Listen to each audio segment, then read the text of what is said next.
Ma'am, I don't care who you are. That's what Officer Wilson said to Sarah Douglas at 10:30 a.m. on a Tuesday morning inside First National Bank. He was looking at a woman in a professional blazer trying to deposit a $15,000 charity check, money for domestic violence victims. The teller, Jessica, had called for backup over a suspicious transaction. Wilson strutted across the marble lobby like he owned the place. 30 years on the force, never been challenged by anyone. "Step away from the counter," he commanded. Sarah turned, confused. "Is there a problem, officer?" "You're under arrest for attempting to pass fraudulent checks." "I'm sorry, what?" Wilson didn't wait for an explanation. The metallic click of handcuffs echoed through the bank lobby. 200 customers stood frozen, watching a black woman get arrested for charity work. "Ma'am, I don't care who you are," Wilson repeated when Sarah tried to protest. He had no idea he'd just made the biggest mistake in Chicago's history, and that was before she became his worst nightmare. Sarah slid the check across the marble counter to the teller, a young woman named Jessica who'd processed her transactions before. "Good morning, Jessica. Depositing this into the shelter fund account, please." Jessica glanced at the check, then at Sarah, then back at the check. Her expression shifted, uncertain, almost fearful. "Ma'am, I need to get my supervisor. Is there a problem?" "Just standard procedure for large amounts." But Sarah noticed Jessica's hands trembling as she picked up the phone, noticed her speaking in whispers, noticed the way she kept glancing toward the security desk. 2 minutes later, the bank's glass doors burst open. Officer David Wilson strode across the lobby like he owned it. Tall, broad-shouldered, with the kind of swagger that came from 30 years of never being questioned. His partner, Officer Davis, flanked him. Sarah didn't look up immediately. She was reviewing the deposit slip, making sure the routing numbers were correct. Professional habits. "Ma'am," Wilson's voice cut through the quiet banking atmosphere. "Step away from the counter." Sarah turned, confused. "Excuse me." "Step away from the counter, now." The lobby fell silent. 200 customers and employees suddenly focused on one spot, on one woman in a navy blazer who had no idea her world was about to flip upside down. "Officer, I think there's been a misunderstanding. I'm simply making a deposit." "Ma'am, you're under arrest for attempting to pass fraudulent checks." The words hit like a physical blow. Sarah felt her breath catch, her professional composure cracking. "I beg your pardon?" Wilson's hand moved to his handcuffs. The metal caught the fluorescent lights. "Turn around, hands behind your back." "Officer, this is clearly a mistake." "I can show you identification." "Ma'am, I don't care who you think you are. That check looks fake, and we've had reports of check fraud in this area." Sarah's mind raced. Reports from whom? The check was legitimate, certified, from her own bank. "Officer Wilson," she said, reading his name tag, keeping her voice level despite the humiliation burning in her chest. "I need to call my—" "You'll call someone from the station. Turn around." The handcuffs clicked, cold steel against warm skin. The sound echoed off marble walls, off silent faces, off the suddenly shattered assumption that justice was blind, but not colorblind. Sarah Douglas had spent 15 years on the federal bench. She'd sentenced murderers and freed the innocent. She'd upheld the Constitution and defended the rule of law. She'd never been on this side of the handcuffs, and she was about to learn just how dark this side could be. The walk from the teller window to the police car felt like a mile. Every eye in the bank followed Sarah as Wilson marched her through the lobby, his grip firm on her elbow.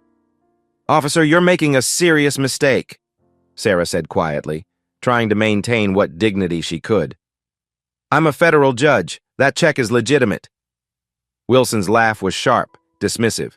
"Lady, you wouldn't believe how many people try that line. Last week, some guy claimed he was the mayor." "I can prove it. My identification is in my purse." "Your purse is evidence now." They pushed through the glass doors into the Chicago morning. Pedestrians stopped and stared. Phone cameras appeared. Sarah felt the burn of humiliation as Wilson guided her toward the squad car, his hand on her head as he pushed her into the back seat.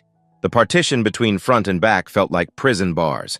The doors had no handles on the inside. Sarah was trapped. "Officer Wilson, I'm requesting permission to make a phone call. You'll get your call at the station. This is a violation of my constitutional rights." Wilson turned in his seat, his eyes meeting hers in the rearview mirror. Ma'am, right now your rights are whatever I say they are. The District 18 station smelled like disinfectant and desperation. Fluorescent lights buzzed overhead, casting everything in harsh, unflattering light. Sarah had been in police stations before, but always as an authority figure.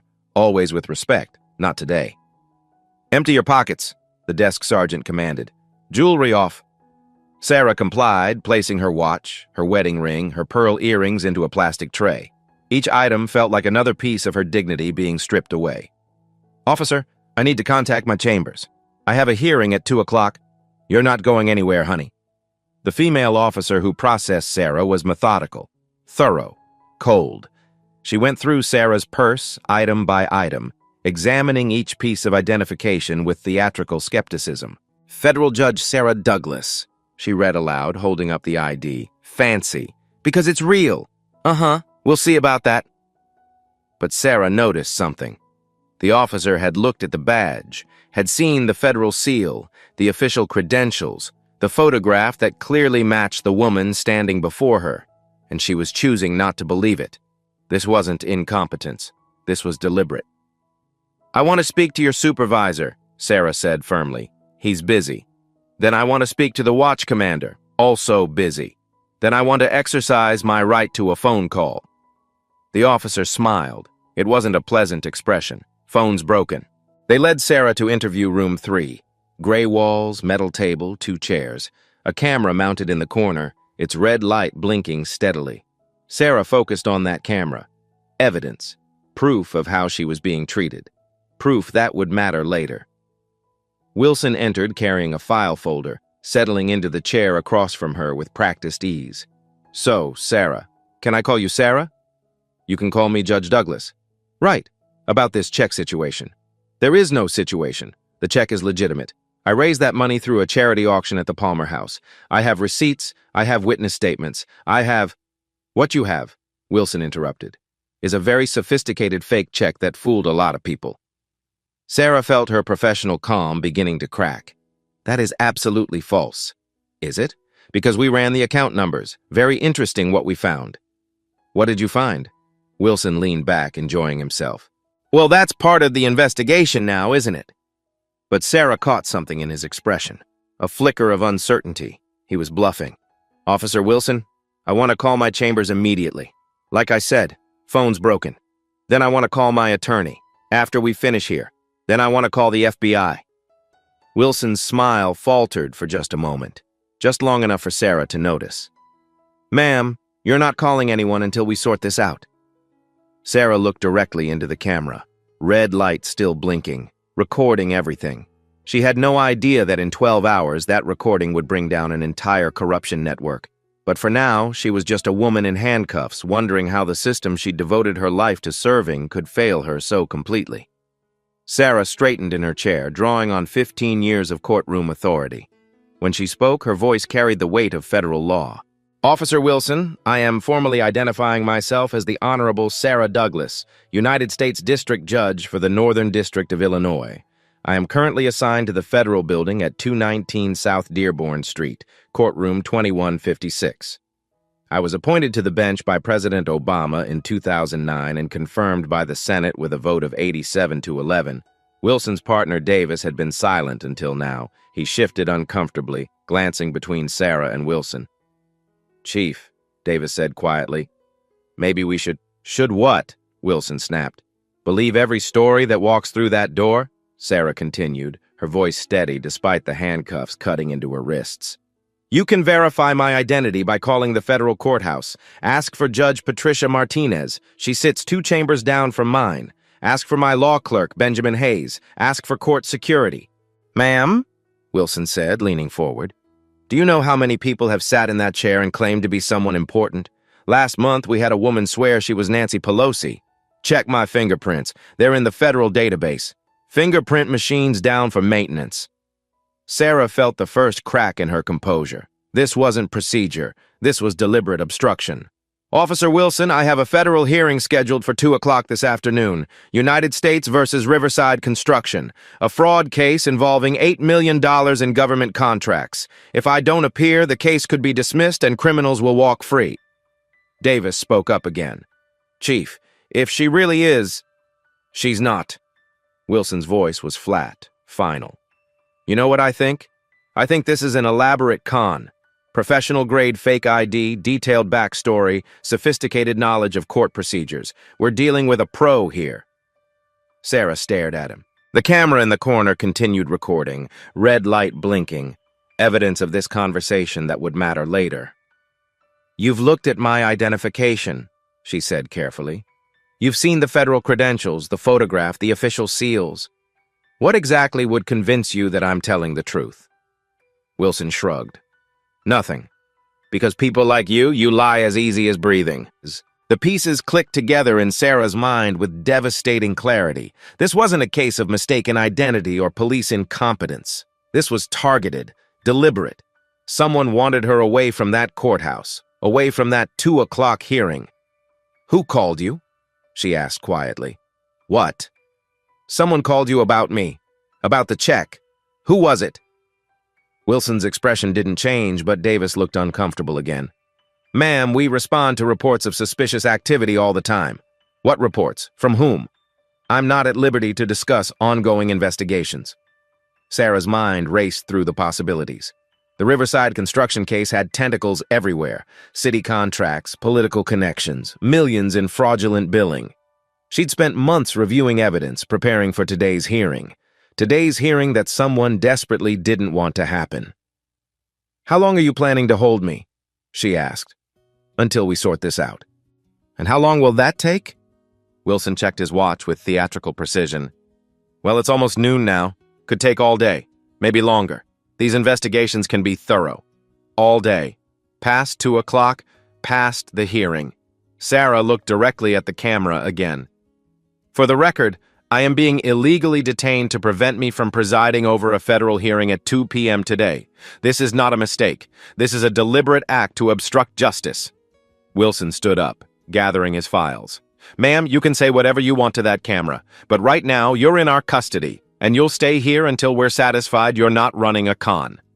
The door slammed shut behind him, leaving Sarah alone with the blinking red light and the growing certainty that she'd stumbled into something much bigger than check fraud.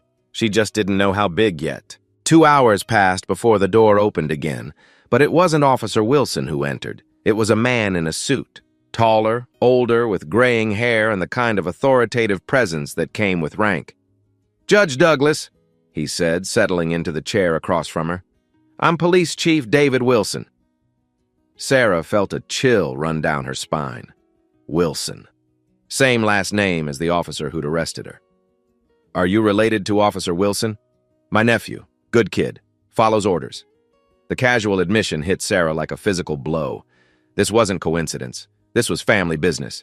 Chief Wilson, I demand to be released immediately. I've been illegally detained for over 3 hours. Wilson opened a file folder, spreading photographs across the metal table. Photos of Sarah leaving the courthouse, Sarah at charity events, Sarah entering the bank this morning. They'd been watching her.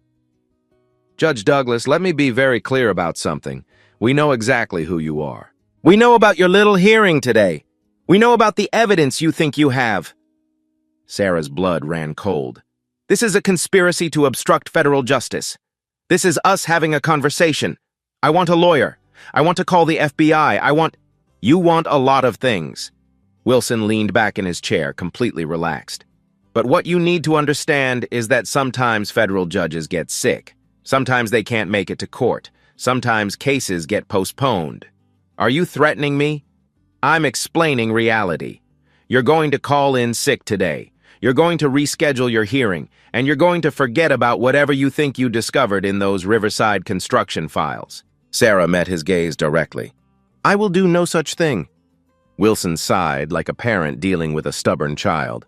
Judge, you seem like a smart woman. You've had a good career.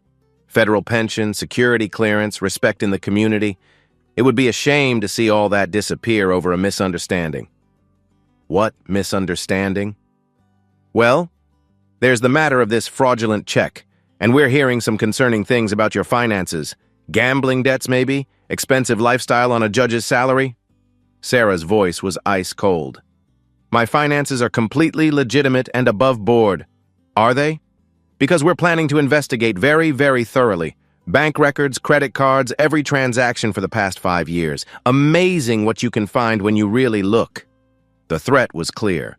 Manufactured evidence, character assassination, the kind of slow-motion destruction that could end a federal career even if the charges never stuck. And if I cooperate? If you cooperate, this whole thing was just a big misunderstanding. Mistaken identity. You get a formal apology, maybe even a commendation for your patience and understanding. Sarah looked at the photographs spread across the table. Weeks of surveillance, planning, coordination. Who's behind this? She asked. Wilson smiled. It wasn't a pleasant expression. Judge, that's not really your concern anymore. Your concern is deciding how this ends for you. Sarah thought about the evidence in her chambers. Financial records proving Riverside Construction had stolen $8 million in federal funds. Phone records connecting city officials to the fraud. Bank documents that would send people to prison for decades. I won't reschedule the hearing. Wilson gathered up the photographs, sliding them back into the folder. Well then, Judge Douglas, I guess we'll have to investigate this check situation very thoroughly indeed. The way he said thoroughly made it sound like a death sentence. They moved Sarah to a holding cell an hour later. A concrete box with metal benches and the persistent smell of disinfectant mixed with despair. She wasn't alone. A black man in his 40s sat on the opposite bench, wearing a rumpled business suit and an expression of resigned frustration. He looked up when Sarah entered, taking in her professional attire and obvious distress. "First time?" he asked quietly. "I beg your pardon?" "In lockup. You have that 'this can't be happening to me' look." Sarah settled onto the bench, maintaining as much dignity as possible in handcuffs. "I'm afraid there's been a mistake." The man laughed, but without humor. "Sister, we're all here by mistake. I'm Marcus Johnson, by the way. And you are?" "Sarah Douglas?" Johnson's expression shifted slightly. Recognition flickered in his eyes. "Sarah Douglas? As in Judge Sarah Douglas?" Sarah nodded carefully. In here, she didn't know who to trust. "What are you in for?" Johnson asked. "Check fraud, allegedly. You? Disorderly conduct. Apparently asking too many questions at a city council meeting is disturbing the peace." Something in his tone caught Sarah's attention. "What kind of questions?" Johnson glanced around the cell, then leaned closer. "The kind that makes certain people nervous. I'm a reporter, investigative journalism, been looking into some interesting connections between city contracts and campaign contributions." Sarah's pulse quickened. "What kind of connections?" "The kind that involve 8-figure construction deals and judges who ask inconvenient questions." Their eyes met. Understanding passed between them without words. Johnson stood up, walked to the cell door, then returned. His movement looked casual, but Sarah noticed him checking for surveillance, for listening devices. "You know," he said conversationally, "I was supposed to cover a hearing today. Federal case. Something about construction fraud. Real important case, from what I hear." 2 o'clock? Sarah asked quietly. "That's the one. Shame if something happened to delay it." Johnson sat back down, closer this time. When he spoke, his voice was barely above a whisper. "I've been investigating this for months. City contracts, police protection, judges getting pressured. It's all connected." "Connected to what?" "Riverside Construction, but also North Shore Casino. Money laundering, probably. Big money." Sarah's mind raced. North Shore Casino wasn't part of her current case, but she remembered seeing the name in financial documents. Shell companies, complex transactions, the kind of paper trail that usually meant something illegal. "They're scared of Thursday," Johnson continued. "Thursday? Your hearing is Thursday, right? Not today, Thursday." Sarah shook her head. "Today. 2 o'clock today." Johnson's expression changed. "No, ma'am. Today is Tuesday. Your hearing is Thursday. The Riverside case." The pieces clicked. Someone had fed her false information, made her think the hearing was today, made her rush to deposit the charity check this morning instead of waiting, set her up to be arrested at exactly the right time. "They played me," she whispered. "They played both of us. But here's the thing. I've got insurance." Johnson glanced around again, then reached into his sock, pulling out a device no bigger than a matchbook. A recording device. "Been recording everything since they brought me in. Every conversation, every threat, every admission." Sarah stared at the device. Evidence. Real evidence. "There's something else," she said.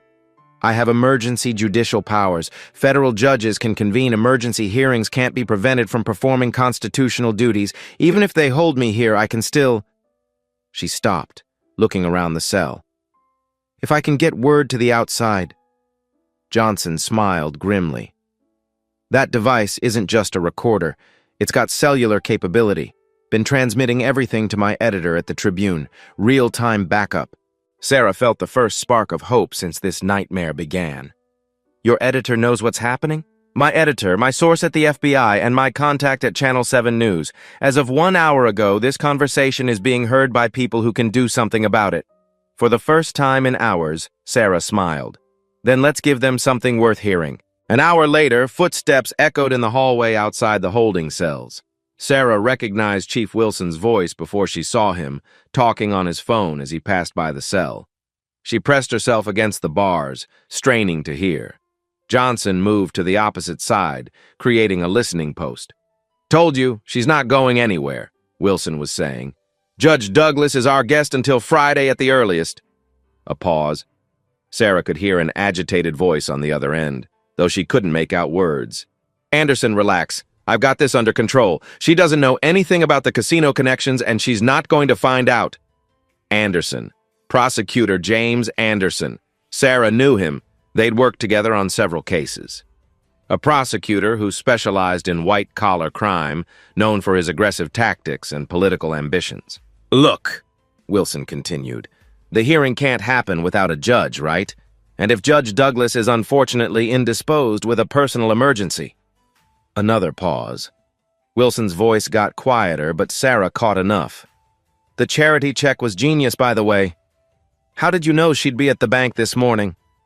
Johnson caught Sarah's eye, pointing to his recording device, getting every word. "What? Of course I looked at her ID. Federal judge, FBI clearance, the whole 9 yards. But here's the thing. Nobody's going to believe she was arrested for being a federal judge. They're going to believe she was arrested for check fraud." Wilson was moving away now, his voice fading, but Sarah heard the crucial words. "Thursday at 2 o'clock. Make sure the case gets postponed until next month. By then, we'll have sorted out the evidence problems." Evidence problems. They were planning to destroy evidence. 20 minutes later, Wilson appeared at the cell door, looking satisfied with himself. "How are we doing in here? Comfortable?" "Chief Wilson," Sarah said, "this illegal detention is being recorded. Every word you say, every violation of my constitutional rights." Wilson laughed. "Recorded by whom? Your invisible friends." He pulled up a chair, settling in like he had all day, like a man who enjoyed having power over others. "You know what I love about this job? People think they're so smart, think they can outsmart the system, but the system is people like me. People like you. People who understand how things really work. See, you federal judges, you live in your ivory towers thinking justice is about laws and evidence and constitutional rights. But real justice is about relationships, connections, knowing the right people." Sarah kept her expression neutral, but her mind was cataloging every word. "Take your little hearing Thursday. Riverside Construction, right? $8 million in federal contracts. Very complicated case. Lots of shell companies, offshore accounts, hard to follow the money." Wilson was enjoying himself now, the way corrupt cops always did when they thought they held all the cards. "But here's what you don't know, Judge. Riverside Construction has a sister company. Guess what it's called?" Sarah waited. "North Shore Casino Services. And guess who provides security for North Shore Casino?" The picture became crystal clear. Police protection from money laundering, construction contracts funding casino operations, a closed loop of corruption that her hearing would expose. "So you see," Wilson continued, "this isn't just about $8 million in construction fraud. This is about a very profitable business arrangement that's been working just fine for everyone involved. Until now." Wilson's smile faded slightly. "Until now.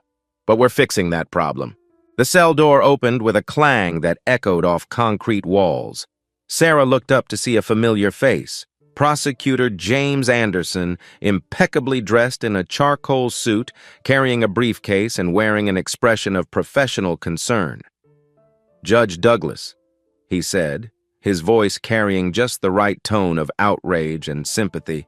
"I came as soon as I heard. This is absolutely unacceptable." Sarah felt a surge of relief. Finally, someone with authority who could end this nightmare. "James, thank God. These officers have been holding me illegally for over 4 hours. They're trying to prevent me from presiding over the Riverside construction hearing." Anderson turned to Chief Wilson with theatrical anger. "Chief, what the hell is going on here? This woman is a federal judge. This is a catastrophic mistake." Wilson played his part perfectly. "Prosecutor Anderson, we had reports of check fraud. The suspect presented questionable identification." "Questionable identification? This is Judge Sarah Douglas. I've worked with her for years." Anderson's voice carried the weight of legal authority. "Release her immediately." Sarah stood up, ready to walk out, ready to get to her courthouse, to her chambers, to the evidence that would bring down a corruption network. "However," Anderson continued, and something in his tone made Sarah pause, "we do need to discuss this situation." "Discuss what situation?" Anderson's expression shifted subtly.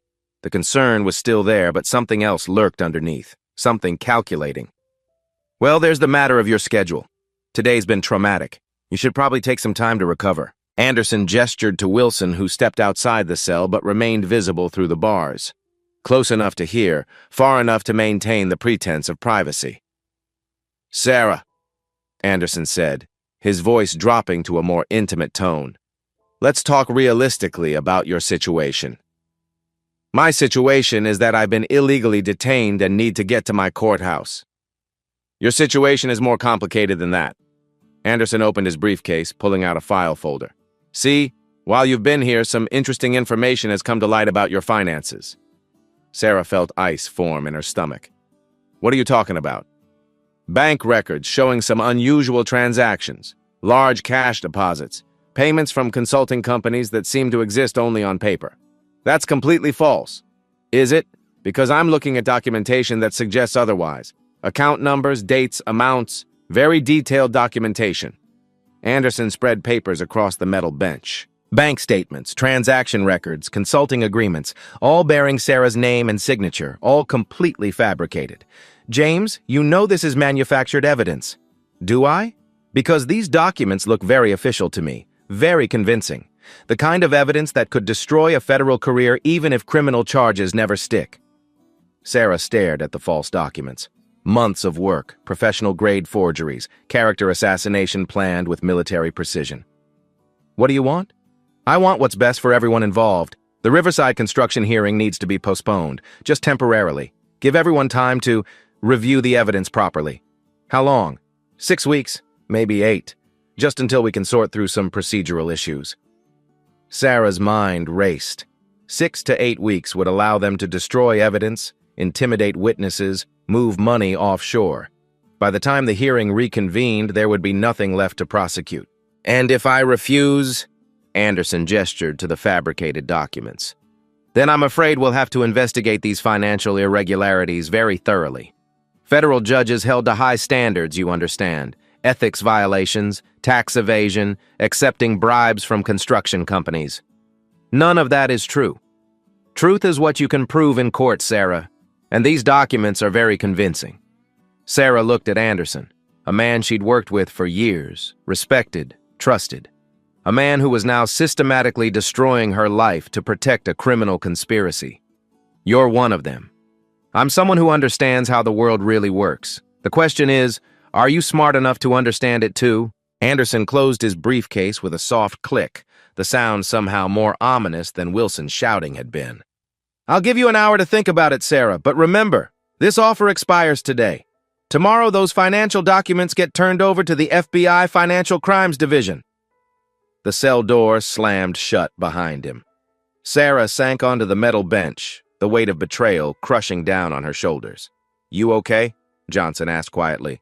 "No, I'm not okay. That man has been my colleague for 5 years. We've prosecuted criminals together. And now he's showing you what he really is." Sarah looked at the fabricated documents Anderson had left behind. Professional quality, complete with forged signatures and fake letterhead. This wasn't a spur-of-the-moment operation. "How long have they been planning this?" "Months, probably. Maybe longer." Johnson picked up one of the false bank statements, examining it. This is expensive work, corporate-level forgery. Someone's invested serious money in taking you down. Sarah's phone buzzed. Wait, she didn't have her phone. The sound was coming from Johnson's hidden device. That's my editor, Johnson whispered. Text message through the cellular backup. He glanced at the tiny screen. Federal Judge Patricia Martinez has been trying to reach you. When you didn't show up for your afternoon meeting, she got worried, started making calls. Hope flickered in Sarah's chest. Patricia Martinez sat on the bench 2 chambers down from hers, a 20-year veteran with connections throughout the federal system. What did she find out? That you're not in any hospital, not at home, no family emergency on record. And when she called District 18 to ask if there had been any incidents involving federal personnel, Johnson paused, reading more of the message. They told her they'd never heard of Judge Sarah Douglas. Johnson continued reading from his device. But here's the good news. Judge Martinez didn't buy it. She called FBI agent Rebecca Taylor, no relation to my reporter contact, and filed an official missing person report for a federal judge. Sarah felt pieces clicking into place. How long ago? 20 minutes. And Agent Taylor didn't waste time.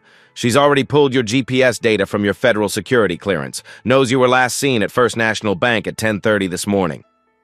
More text messages were coming through. Johnson's eyes widened as he read. Holy shit. Sorry, Your Honor, but this is getting interesting fast. What? My editor contacted Channel 7's Taylor Williams. That's my reporter contact. She's been investigating police corruption for months. When she heard about a federal judge being held illegally, she started making calls of her own. Johnson looked up from the device. Judge, did you know that under Section 1983 of the Federal Code, any federal judge can invoke emergency judicial powers if their ability to perform constitutional duties is being illegally obstructed? Sarah's mind raced through legal precedents.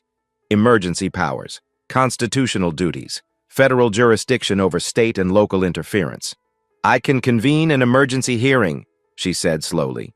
Even from here, even in custody, if I can establish that my detention is illegal and is preventing me from performing federal judicial duties. Your friend Judge Martinez apparently knows that too, because she's already filed emergency motions on your behalf. Johnson's device buzzed again. More messages. His expression grew more serious as he read. Judge, we need to talk fast. Things are accelerating outside these walls. What do you mean? Agent Taylor contacted the Federal Marshal Service. When federal judges go missing, they don't mess around. U.S. Marshals are en route to this building right now. Sarah felt her pulse quicken. Federal marshals had authority over local police. They could override Chief Wilson's detention order. How long? 30 minutes, maybe less. But here's the thing. Wilson and Anderson don't know that yet, which means they're about to make some very stupid decisions. Johnson held up his recording device. And I'm going to capture every word. There's something else, Sarah said. Judge Martinez mentioned emergency judicial powers. I can convene a hearing remotely. Video conference, telephone, even from a jail cell if necessary. What would that accomplish? Public record. Official federal proceedings. If I can get this on the record, everything that's happened here becomes evidence in a federal case. Johnson's device buzzed one more time. He read the message, then looked at Sarah with something approaching awe. Judge, your colleague Patricia Martinez just scheduled an emergency federal hearing for 4 p.m. today. Video conference. The matter is unlawful detention of federal judicial personnel, and she's requesting that you appear remotely as both complainant and presiding authority. Sarah smiled for the first time in hours.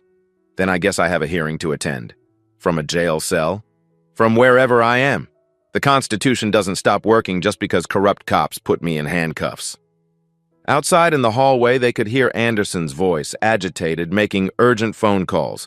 He was about to learn that federal judges don't disappear quietly. Anderson's voice carried down the hallway, sharp with panic. Sarah and Johnson pressed themselves against the cell bars, straining to hear every word. What do you mean, federal marshals? When? A pause. Shit. How long do we have? Another voice, Chief Wilson, responded. 20 minutes, maybe less. Someone filed a missing person report. Who? Judge Martinez. Apparently when Douglas didn't show up for some meeting, she started asking questions. Sarah heard the slam of a door, then footsteps pacing rapidly. Anderson was losing his composure. This changes everything, Anderson said. We can't just hold her until Thursday anymore. So what do you want to do? I want this problem to go away permanently. The words hit Sarah like ice water. Johnson's hand moved to his recording device, making sure it was capturing everything. James, Wilson's voice carried a note of caution, we're already in deep. If something happens to a federal judge, if something happens to her, it's a tragedy. Car accident, maybe. Happens all the time. Judge tries to flee custody, crashes on Lakeshore Drive. Very sad. Sarah felt her hands trembling. They were talking about murder. The casino people aren't going to like this, Wilson said. The casino people are going to love this. No judge, no hearing, no prosecution. $8 million in construction fraud disappears forever, and the money laundering operation stays protected. More footsteps in this hallway. Multiple voices now. Sarah counted at least 4 different people. Rodriguez, I want every file related to Riverside construction removed from the evidence room, Anderson commanded. Tonight. Everything burns. What about the digital records? Already taken care of. Our contact at the courthouse says Douglas's computer had a catastrophic hard drive failure this afternoon. Very unfortunate timing. Sarah's blood ran cold. Years of work, hundreds of financial documents, witness statements, phone records, all being systematically destroyed. What about the witnesses? A new voice asked. What about them? Some of them have already given testimony. Construction workers, bookkeepers, that accountant from Riverside. Anderson was quiet for a moment. The accountant had a family emergency, moved to Florida. The construction workers got better jobs in Texas. The bookkeepers, well, sometimes people decide not to cooperate with federal investigations. You're talking about intimidating federal witnesses. I'm talking about people making smart decisions about their futures. Johnson's device was getting it all. Every admission, every crime being planned, every witness being threatened. Wilson's voice again. So what's the plan for the judge? We can't keep her here much longer. Marshals will tear this place apart. We need to move her. Move her where? Officially? Transport to county facility for processing. Unofficially? She never makes it there. Sarah heard papers rustling like someone examining a map. Lakeshore Drive has construction zones. Poor visibility. If a transport vehicle took the wrong exit, hit a concrete barrier at 60 miles per hour. Anderson's voice trailed off meaningfully. That's a federal judge, James. FBI will investigate. FBI will find evidence of depression, work stress, maybe some financial problems that suggest she was planning to flee the country. People do desperate things when they're cornered. Wilson sounded skeptical. The financial evidence you showed her, that's not going to hold up under real scrutiny. It doesn't have to. Just has to muddy the waters long enough for us to clean house. By the time anyone figures out the documents were fabricated, all the witnesses will be gone and all the evidence will be destroyed. Sarah felt sick. They'd planned her character assassination as carefully as they'd planned her murder. Johnson's device buzzed urgently. He glanced at the screen, then at Sarah. Federal marshals are 5 minutes out, he whispered. Thank God! No, that's not good news. Listen. Anderson's voice was getting closer to their cell. We move her now. Wilson, get the transport van. Tell everyone she's being transferred to county lockup. What about the reporter? What reporter? The guy in the cell with her, Marcus Johnson. He's been asking questions about our operations. 2 accidents in 1 day might raise questions, but if Mr. Johnson was resisting arrest during the transport... Sarah grabbed Johnson's arm. They're going to kill both of us. Johnson held up his device. Not if this gets out first. He pressed a button. The small screen lit up with the words, streaming live. What does that mean? It means everything they just said is being broadcast live to Channel 7 News, the Chicago Tribune, and FBI headquarters. Anderson's voice cut through their whispered conversation. Get them both, now! We've got maybe 10 minutes before this place is crawling with federal agents. Keys jingled in the lock. Sarah looked at Johnson. Is there enough evidence? Murder conspiracy, witness intimidation, evidence destruction, bribery of federal officials? Yeah, I'd say there's enough. The cell door swung open. Chief Wilson stood there with handcuffs and a look that said he'd already decided they weren't going to survive the next hour. Ladies and gentlemen, he said, time to go. Wilson's grip on Sarah's arm was unnecessarily tight as he marched her and Johnson through the station's back exit. The transport van idled in the alley, its engine rumbling like a predator. "Where exactly are you taking us?" Sarah asked. "County lockup," Wilson replied, but his eyes avoided hers. The van was unmarked, no official plates, no police markings. Sarah had been transported between facilities before. This wasn't standard procedure. "This isn't a police transport vehicle," she said. "Budget cuts. We use what we can get." They loaded Sarah and Johnson into the back of the van. No partition between front and back, no safety equipment, no cameras. Just two metal benches and small windows tinted so dark you couldn't see out. Wilson climbed into the driver's seat. Anderson took the passenger seat, turning to face them. "Judge Douglas, I want you to know this isn't personal. You seem like a decent person, but you picked the wrong case to be thorough with." The van pulled out of the alley, heading north instead of west toward the county facility. Sarah knew Chicago's geography. They were heading toward the industrial district, toward the lake, toward places where people disappeared. 20 minutes later, the van stopped. Through the tinted windows, Sarah could see concrete walls, rusted metal, the kind of abandoned building that dotted Chicago's industrial lakefront. Wilson opened the van doors. End of the line. The warehouse smelled like motor oil and decay. Fluorescent lights flickered overhead, casting eerie shadows on concrete walls. This wasn't a place for processing prisoners. This was a place for making problems disappear. "Gentlemen," Sarah said, her voice steady despite the terror clawing at her chest. "You're about to commit the murder of a federal judge. Do you understand the consequences?" Anderson checked his watch. "Judge, by the time anyone finds this place, we'll have established that you and Mr. Johnson died in a tragic transport accident. Very sad, very unfortunate." Johnson spoke up. "You know federal marshals are already at the station, right? They're going to notice we're gone. They're going to be told you were transferred to county lockup. By the time they figure out that was a lie, you'll have been reported as escape attempts who died in a crash." Wilson pulled out his service weapon, checking the magazine. "Nothing personal, folks. Just business." Sarah felt desperation clawing at her throat. Think. Use your legal training. There had to be something. "I want to write a letter," she said. "A what?" "A final letter to my family. It's a constitutional right. Last words." Anderson and Wilson exchanged glances.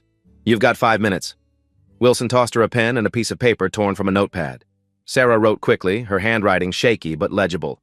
"If you are reading this, I am likely dead. I am Federal Judge Sarah Douglas. I have been murdered by Police Chief David Wilson and Prosecutor James Anderson to prevent my presiding over United States v. Riverside Construction. The case involves $8 million in fraud connected to North Shore Casino money laundering. Wilson and Anderson are part of a corruption network that includes... Asterisk. She folded the paper, slipping it into the inner pocket of her blazer. 5 minutes, she said quietly to Johnson. "For what?" "For federal marshals to figure out we're not at county lockup." Through the warehouse windows, Sarah could hear the sound of machinery, a mechanical digging sound, rhythmic and ominous. "What is that?" Johnson asked. Wilson smiled. "Site preparation. This warehouse sits on the old dump grounds. Lots of soft soil, easy digging." The implication hit Sarah like a physical blow. They weren't just planning to kill them, they were planning to bury them where they'd never be found. Anderson's phone buzzed. He answered it, speaking in low tones. "Yeah, they're asking questions at the station. No, Wilson handled it. County lockup, that's what we told them. How long until they check? Couple hours, maybe." He hung up, looking satisfied. "Federal marshals bought the transfer story. We've got time." Sarah closed her eyes, trying to control her breathing, trying to think like a judge instead of a victim. "You know," she said quietly, "when federal judges disappear, it doesn't just trigger local investigation. It triggers congressional oversight, Justice Department review, FBI task forces, not if they think you fled the country with stolen money. Is that your plan? Frame me as a corrupt judge who took bribes and ran?" Anderson shrugged. "The evidence is already planted. Offshore accounts in your name, payments from shell companies, communications with criminal organizations. Very thorough documentation."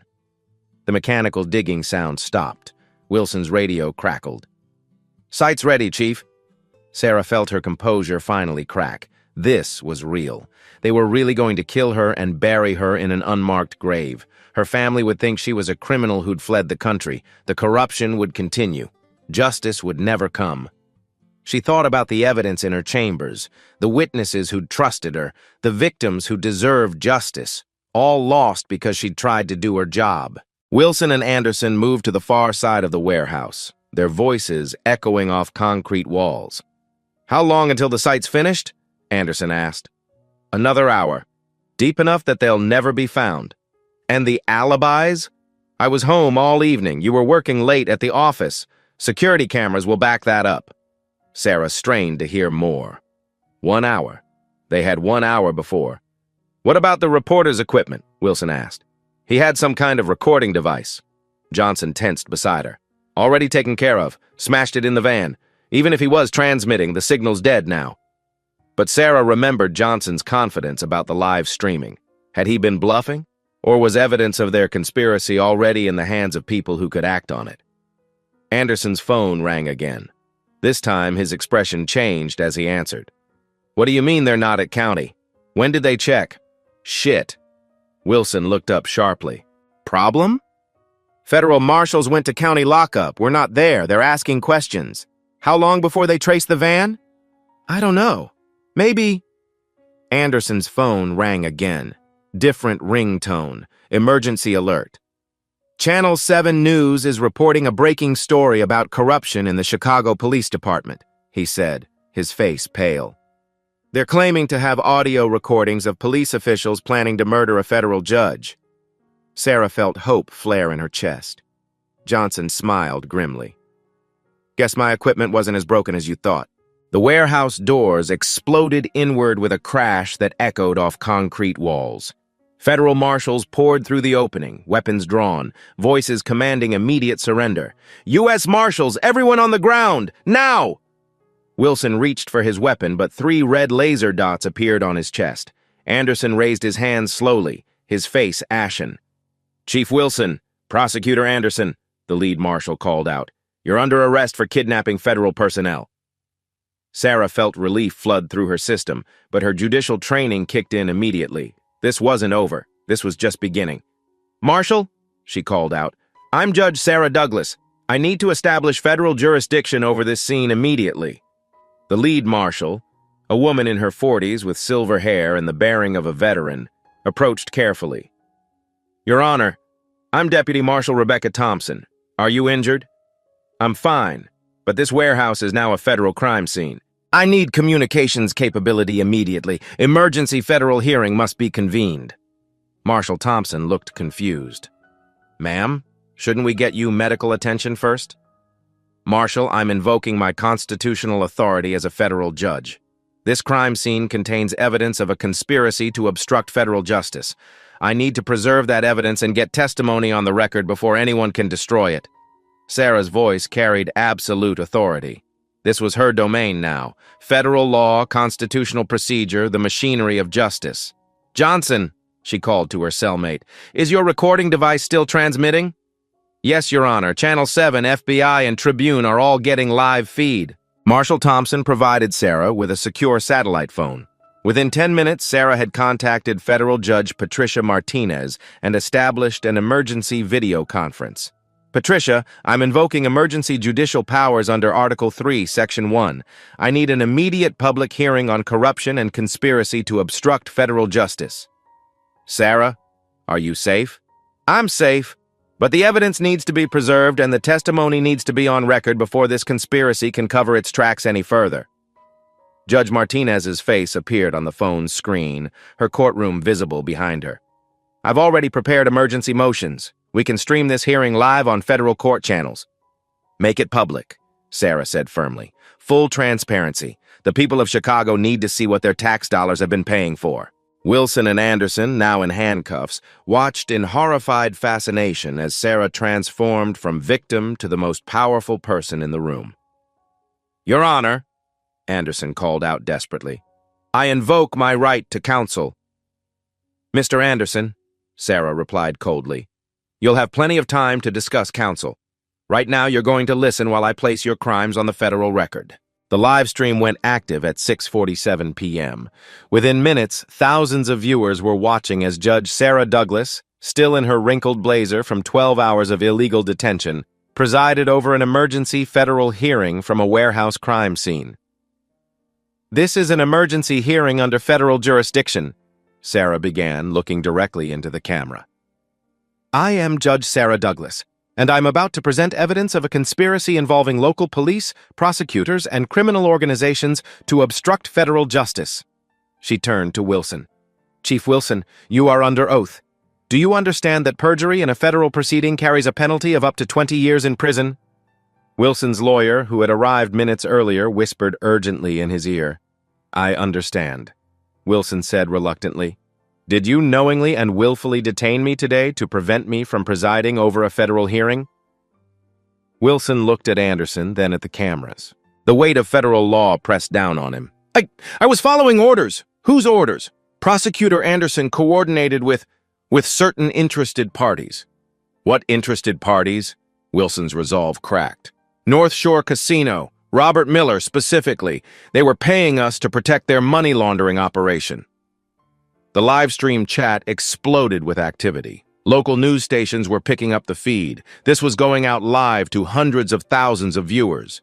Anderson leaped to his feet. "Your Honor, Chief Wilson is clearly coerced." "Mr. Anderson," Sarah's voice cut like a blade, "you will remain silent or be held in contempt of this federal proceeding." Sarah continued methodically, using 15 years of judicial experience to extract the truth. "Chief Wilson, how much money did North Shore Casino pay your department?" $50,000 a month, sometimes more for special services." "What special services?" "Protection from investigations, early warning about federal interest, sometimes witness intimidation." The camera captured every word. This wasn't just testimony, this was a public destruction of a criminal network. "Mr. Johnson," Sarah addressed her former cellmate, "please play the recordings you captured today." Johnson connected his device to the federal communication system. Anderson's voice filled the warehouse, crystal clear. "Judge tries to flee custody, crashes on Lakeshore Drive. Very sad. The casino people are going to love this. No judge, no hearing, no prosecution. Asterisk." The live stream viewers were hearing a prosecutor plan the murder of a federal judge in his own words. "Your Honor," Anderson's lawyer interrupted, "my client was clearly speaking hypothetically." "Counselor," Sarah replied, "your client was speaking to police officers about murdering me. There's nothing hypothetical about conspiracy to commit murder." Sarah looked directly into the camera, addressing not just the live stream viewers but the entire nation. "Ladies and gentlemen, what you've witnessed today is both the failure and the triumph of our justice system. The failure occurred when corrupt officials believed they could place themselves above the law. The triumph is occurring right now as that same law holds them accountable." She turned to Marshal Thompson. "I'm issuing federal arrest warrants for all co-conspirators in this matter. Robert Miller, owner of North Shore Casino, any police officers who accepted bribes, any city officials who facilitated this conspiracy." Marshal Thompson nodded. "Warrants will be executed immediately, Your Honor. Furthermore, I'm ordering a federal investigation into all cases handled by Prosecutor Anderson for the past 5 years. Any convictions obtained through corruption will be reviewed." Anderson slumped in his chair, realizing the full scope of what was happening. This wasn't just about one case anymore. This was about his entire career. "Chief Wilson," Sarah continued, "your department will be placed under federal oversight pending a complete investigation of corruption." Sarah faced the camera one final time. "The Constitution of the United States guarantees that no person, no matter how powerful, no matter what office they hold, is above the law. Today, that guarantee was tested. Today, it held firm." The live stream had reached over 1 million viewers. News networks were picking up the feed. Social media was exploding with #Justice for Judge Douglas. This emergency hearing is concluded. Federal marshals will take custody of all defendants. Justice will be served. The warehouse had transformed into a federal command center. Marshal Thompson coordinated with FBI agents, federal prosecutors, and field teams across Chicago. The emergency hearing's live stream had ended, but the arrests were just beginning. "Chief Wilson," Sarah said, still presiding with federal authority, "you have an opportunity to cooperate fully. Where can we find Robert Miller?" Wilson, His career and freedom evaporating by the minute made the calculation that experienced criminals always make: self-preservation. North Shore Casino. He's got an office on the top floor, but he also has a yacht docked at Belmont Harbor. If he's running, that's where he'll go. Marshal Thompson spoke into her radio. All units, be advised. Suspect Robert Miller, multiple locations, North Shore Casino and Belmont Harbor. Consider armed and dangerous. Agent Taylor, who had arrived during the hearing, approached Sarah. Your Honor, we've been tracking financial transactions between North Shore Casino and various city accounts. Wire transfers, cash payments, shell company transactions. We can trace the corruption back 3 years. How much money are we talking about? Conservative estimate? 12 million in bribes, kickbacks, and laundered funds. Sarah felt satisfaction settle in her chest. Not just justice for herself, but justice for every case that had been corrupted, every witness who had been intimidated, every victim who had been denied their day in court. Marshal Thompson's radio crackled with updates. Team 1 at North Shore Casino. Suspect Miller not in office. Security says he left 20 minutes ago with multiple suitcases. Team 2, status on Belmont Harbor. In position, visual on suspect's yacht, engines running, preparing to depart. Sarah listened to the coordination with professional satisfaction. This was federal law enforcement operating at peak efficiency, the system working exactly as designed. Team 2, you are authorized to intercept. Do not allow departure. Through the radio, they heard the arrest unfold in real time. Federal agents, Robert Miller, you're under arrest. Step away from the boat. Sir, put your hands where we can see them. You're surrounded. A pause, then. Suspect in custody. Multiple suitcases containing cash and documents. Estimate 2 million in cash. Wilson shook his head in defeat. He kept records of everything. Every payment, every favor, every crime we covered up. Miller was paranoid about people betraying him, so he documented everything. Where are those records? Sarah asked. Safe deposit boxes, probably. Maybe his home office. He's got backup files everywhere. Sarah turned to Agent Taylor. I want those files secured immediately. Every document, every record, every piece of evidence. Over the next hour, Sarah watched the corruption network collapse like a house of cards. Her federal authority had triggered a coordinated law enforcement response that reached into every corner of the conspiracy. Judge Douglas, Agent Taylor reported, we've arrested 6 police officers who were on North Shore Casino's payroll, 3 city council members who approved fraudulent construction contracts, 2 bank officials who facilitated money laundering. What about the evidence destruction we heard about? We got to the courthouse just in time. They'd started shredding files, but we recovered most of the documents. The digital records they claimed were destroyed. IT department had automatic backups that the conspirators didn't know about. Sarah felt a grim smile cross her face. Criminals always underestimated the complexity of the systems they tried to corrupt. Your Honor, Marshal Thompson approached. We have Patricia Williams, the court clerk who was manipulating hearing schedules, in custody. She's cooperating fully. What is she telling you? That this conspiracy goes back over 2 years. Dozens of cases were compromised. Witness intimidation, evidence tampering, bribed officials. She kept detailed records of which cases were influenced and which were legitimate. Sarah's phone buzzed with calls from news networks. CNN, NBC, Fox News, BBC. The story had gone international. Federal judge kidnapped and nearly murdered by corrupt police and prosecutors, then presiding over her own emergency hearing to bring down the entire network. Judge Douglas, a reporter called out as news crews arrived at the warehouse. How does it feel to have survived an assassination attempt and then immediately prosecute your own attackers? Sarah faced the cameras with the same dignity she'd carried throughout the ordeal. It feels like the Constitution working exactly as the founders intended. No person, regardless of their office or authority, is above the law. Today proved that our system of justice, while not perfect, is ultimately stronger than those who would corrupt it. What happens to all the cases that were compromised? Every case handled by this corruption network will be reviewed by federal prosecutors. Any person wrongly convicted will have their case overturned. Any criminal who escaped justice through bribery will face new charges. The reporter pressed on. Some are calling this the biggest corruption scandal in Chicago's history. Sarah's expression was steel. Then it's a good day for justice. Corruption thrives in darkness. Today we brought it into the light. As federal agents led the last of the conspirators away in handcuffs, Sarah thought about the words carved into the Supreme Court building: equal justice under law. Today, those words had meaning again. 3 weeks after the warehouse confrontation, Sarah stood in her courtroom, her real courtroom, addressing a packed gallery. Media, citizens, victims of the corruption network, and law students filled every seat. The Riverside construction case had proceeded as scheduled, with 8 defendants pleading guilty to federal fraud charges. The money laundering network connected to North Shore Casino had been completely dismantled. 17 people were facing federal charges ranging from bribery to conspiracy to commit murder. Over the past 3 weeks, Sarah began, this court has reviewed 43 cases that were compromised by the corruption network we exposed.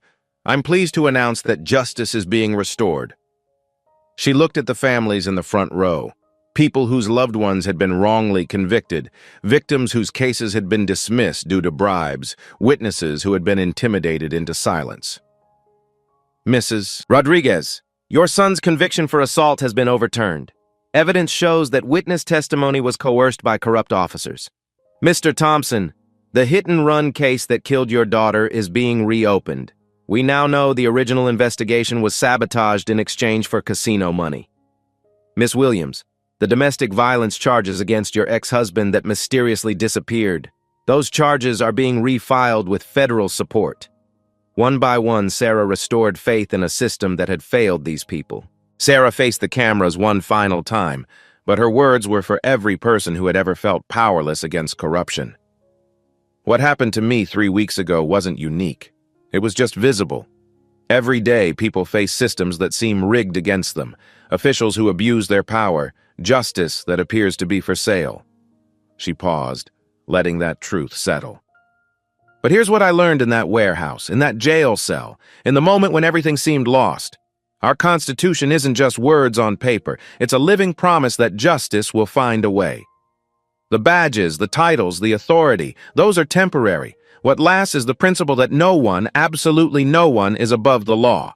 Sarah's voice carried absolute conviction. Justice doesn't take vacations, justice doesn't sleep, and justice will always eventually find the light. The cameras captured her final words, words that would be quoted in law schools and civic classes for years to come. We are not subjects of those in power. We are citizens of a nation built on the idea that power serves justice, not the other way around. Outside the courthouse, protesters had been replaced by families bringing their children to see where justice lived. The system was healing, trust was being rebuilt, and Sarah Douglas, federal judge, guardian of the Constitution, went back to work, because justice never sleeps.